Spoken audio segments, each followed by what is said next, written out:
ఒకరోజు ఒక గోపిక ఏం చేసిందట, చక్కగా వెన్న తయారు చేసి ఇంటి మధ్యలో పెట్టేసి డోర్లన్నీ తీసేసి వెళ్ళిపోయిందట అండి. కృష్ణుడు వచ్చాడు.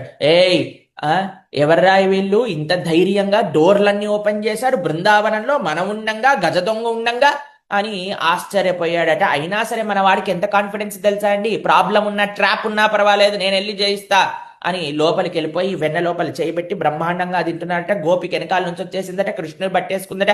ఏయ్ కస్త్వంబాలా, ఏయ్ నీ పేరేంట్రా అని అంటే, నా పేరు ఆ నా పేరైనట్టు అడుగుతావా, నా పేరేంటో తెలుసా, నేను బలరాముడి యొక్క తమ్ముడిని అని బలరాముడిని కూడా ఇన్వాల్వ్ చేశాడటండి క్రైమ్లు. సరే బలరాముడి యొక్క తమ్ముడు అయితే అయ్యావు, కానీ నువ్వు ఇక్కడికి ఎందుకు వచ్చావు?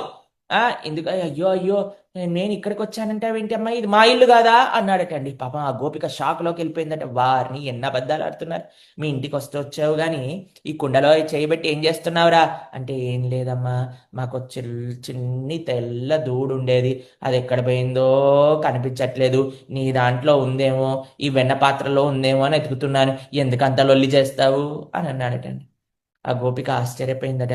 వామ్మో ఎలాంటి వాడు వీడు అని.